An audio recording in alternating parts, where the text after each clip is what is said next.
Salut les filles et les garçons.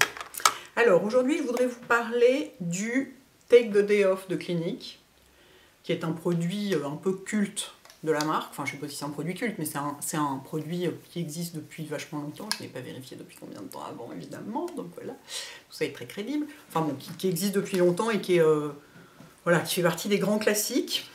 Parce qu'il y a des fois des gens qui sont un peu paumés avec, qui savent pas trop comment l'utiliser, et que moi je le réutilise depuis un certain temps. Donc je voulais vous expliquer comment ça marche, à quoi ça sert, tout ça. Donc c'est un baume démaquillant. Vous voyez, c'est écrit dessus. Baume démaquillant. Donc vous pouvez l'utiliser. Oui, non, je ne vais pas refaire le coup de la lumière, machin, à chaque fois, parce que bon, les plaisanteries les plus courtes, etc. Vous pouvez l'utiliser pour vous démaquiller, vous pouvez aussi l'utiliser pour vous nettoyer le visage. C'est-à-dire si vous n'êtes pas du tout maquillé et que vous avez envie de nettoyer votre visage le soir, vous pouvez l'utiliser aussi. Moi je trouve que c'est pour... Mais si vous faites un double nettoyage, moi je préfère pour le double nettoyage, j'aime démaquiller à l'huile et ensuite j'aime avoir un truc qui mousse.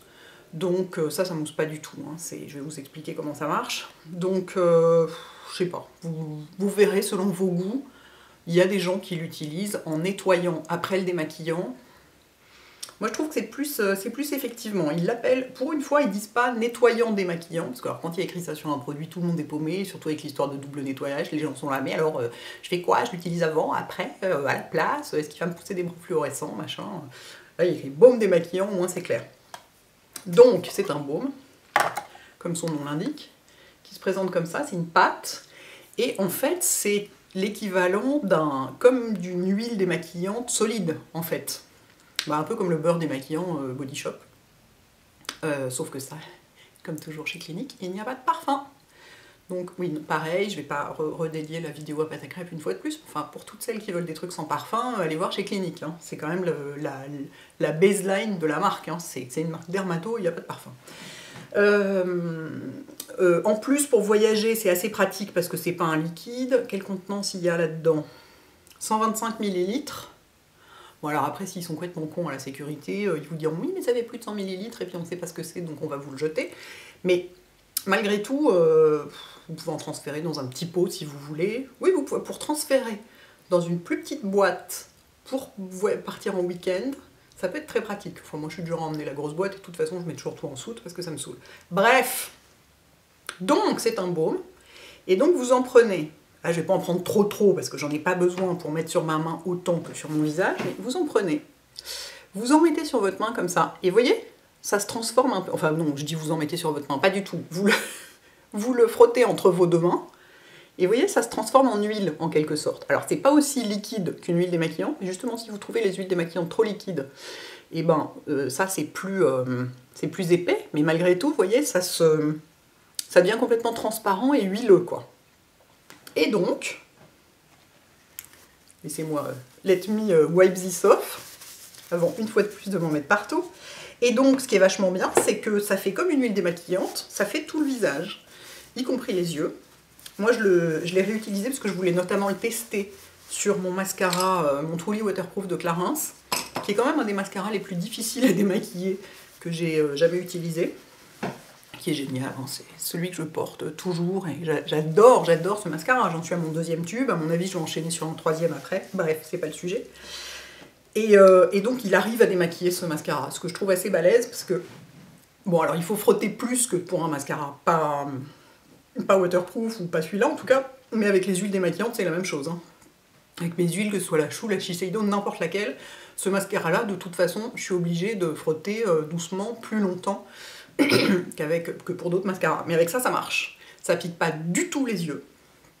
Enfin voilà, ça fait, j'allais dire ça fait rien. Si, ça démaquille, mais enfin voilà, c'est absolument pas agressif.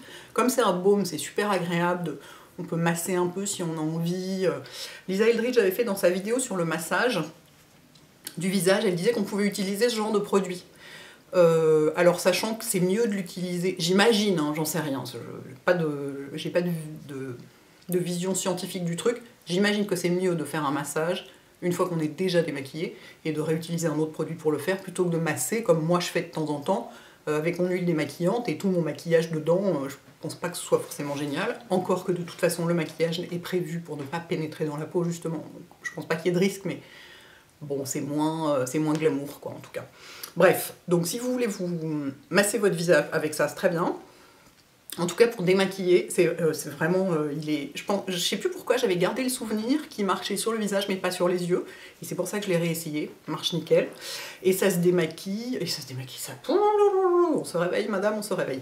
Ça se rince, pareil, hein, avec de l'eau. Est-ce que ça... Oui, ça s'émulsionne. Alors moi, j'émulsionne pas, donc j'ai quand même vérifié. Je rince directement, je prends mon gant de toilette, je mets de l'eau tiède et je rince directement. J'émulsionne pas avant de rincer, parce que sinon ça coule partout, ça m'énerve et tout.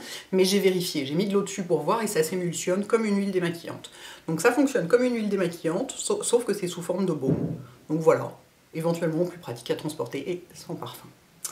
Voilà, mesdames, messieurs, tout le monde, je voulais vous signaler ce truc, qui est quand même, quand même un grand classique et vraiment très agréable à utiliser. There, et comme vous allez me poser la question sur les ongles, j'ai Nuit 1947 de Dior, qui est ce qui se rapproche le plus du rouge noir chez eux.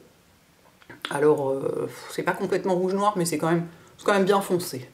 J'avais envie d'un truc très chic et très foncé, et qui soit facile à poser, comme toujours, hein, parce que moi je suis quand même vraiment pas douée en manucure, et donc là, pas de problème. Sur les lèvres, j'ai, je vous le signale parce qu'il va être réédité dans le coffret de Noël, j'ai le Nars Torres del Paine. Je vais vous le swatcher sur ma main. Pleine de baume démaquillant, ça va être ravissant. Vous voyez comme il est joli. Je le porte mais quasiment tout le temps. Et il n'était pas dans la collection permanente, il me semble. Regardez, il est ravissant ce truc. Et en plus c'est dans les satins. Parce qu'ils ont 3 catégories de lip pencil chez Nars. Ils ont genre les à moitié transparents, moi j'ai horreur de tout ce qui est transparent à lèvres. Ils ont les mats, donc ça c'est pas pour moi, de toute façon aucun rouge mat ne me conviendra jamais je pense. Et les satins, ils sont vachement bien, ils sont confortables, sans être non plus ultra brillants, mais ils sont bien couvrants. Et donc celui-là, Torres del Paine, il sera dans la collection de Noël de Nars, il y a plein de petits coffrets, un peu noéliques, et il y en a un notamment avec 5 crayons à lèvres, il y aura celui-là dedans.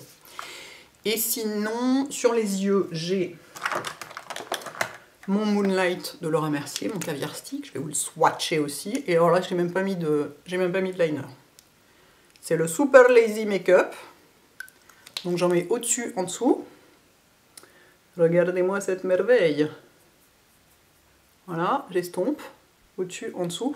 Et alors j'ai remarqué un truc, c'est vachement joli en dessous, quand j'en mets, comme la mine n'est pas fine. Vous voyez ? C'est une grosse mine quand même. Et bien du coup, quand j'en mets en dessous, ça en met un peu dans mes cils. Et donc c'est pas grave du tout parce que je mets du mascara en bas, mais ça, le fait d'en avoir un peu dans les cils, je sais pas, ça fait un peu sparkler, ça donne vraiment de la lumière au regard. Et puis voilà, moi j'adore ce truc, ça me convient parfaitement. Et sinon, vous allez sans doute me demander aussi quel bronzer j'ai et quel blush j'ai. Je vous renoterai tout ça, mais je vous le dis, j'ai le bronzer Shiseido, parce que j'ai remarqué que si je fais pas attention très rapidement, j'ai le visage rose sur le corps jaune et ça va pas du tout.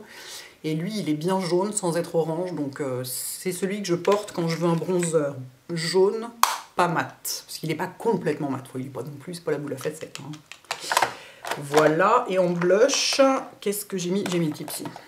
Parce que je voulais un truc qui se voit. Voilà. Donc voilà, je vous ai tout dit et je vous ai raconté ça, comment ça marchait. Voilà, les filles et les garçons. Et là, une fois de plus, je suis contente parce que ça concerne les filles et les garçons.